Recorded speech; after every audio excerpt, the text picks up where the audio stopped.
بسم اللہ الرحمن الرحیم۔ ناظرین السلام علیکم۔ ناظرین آپ دیکھ رہے ہیں CNN ٹاپ نیوز۔ سب سے پہلے خبر، عمران خان کی ضمانت پھر لٹک گئی۔ 190 ملین پاؤنڈ کیس میں درخواستوں پر سماعت بغیر کارروائی کے ملتوی۔ پاکستان تحریک انصاف کے پیٹرن چیف عمران خان اور بشرا بی بی کی 190 ملین پاؤنڈ کیس میں سزا معطلی کی درخواست پر سماعت بغیر کارروائی کے ملتوی کر دی گئی۔ تفصیلات کے مطابق اسلام آباد ہائی کورٹ نے عمران خان اور ان کی اہلیہ بشرا بی بی کی 190 ملین پاؤنڈ کیس میں سزا معطلی کی درخواستوں پر سماعت نیب کے اسپیشل پراسیکیوٹر کی عدم دستیابی کے باعث بغیر کارروائی 16 اکتوبر تک ملتوی کر دی۔ اور دوسری خبر، عمران خان کی ویڈیو لنک ٹرائل کے خلاف petition Lahore high court Rawalpindi bench کی رجسٹری میں گم ہو گئی۔ پاکستان تحریک انصاف کے پیٹرن چیف عمران خان کی ویڈیو لنک ٹرائل کے خلاف petition Lahore high court Rawalpindi bench کی رجسٹری میں گم ہو گئی۔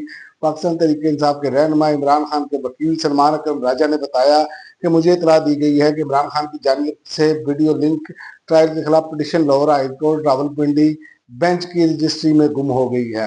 اور وزیر خارجہ کی بحرین کے ہم منصب سے ملاقات، دو طرفہ تعاون بڑھانے پر باہمی اشتراک پر اتفاق۔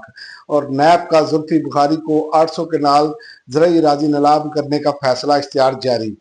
زلفی بخاری کی 800 کنال زرعی اراضی نیلام کرنے کا فیصلہ کرتے ہوئے اشتہار جاری کر دیا گیا۔ تفصیلات کے مطابق نیب نے پاکستان تحریک انصاف کے رہنما زلفی بخاری کی 800 کنال زرعی اراضی نیلام کرنے کا فیصلہ کیا ہے۔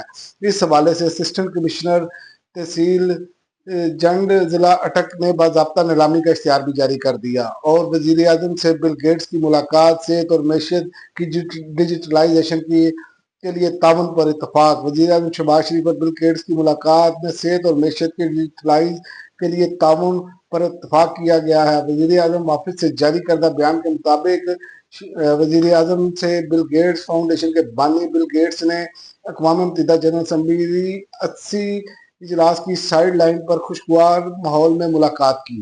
اور اس کے علاوہ ملک میں رول آف لا نہیں، 26ویں ترمیم کے خلاف کھڑے نہ ہوئے تو چائنا ماڈل آ سکتا ہے، جسٹس ریٹائرڈ شاہد جمیل۔ لاہور ہائی کورٹ سے مستعفی ہونے والے جسٹس ریٹائرڈ شاہد جمیل کا کہنا تھا کہ 26ویں آئینی ترمیم کے خلاف نہ کھڑے ہوئے تو جوڈیشری ختم اور چائنا ماڈل آ سکتا ہے۔ 27ویں آئینی ترمیم کے ذریعے مزید قدغن لگانے کی تیاری ہو رہی ہے۔ اسلام آباد میں جاری بکلا گول میز کانفرنس سے خطاب کرتے ہوئے انہوں نے کہا کہ 26ویں آئینی ترمیم جوڈیشری کو کنٹرول کرنے کی سازش ہے۔ تمام سیاسی جماعتیں 26ویں ترمیم میں شریک ہیں۔ 26ویں ترمیم اس ملک کا سیاہ ترین ڈاکومنٹ ہے اور اس کے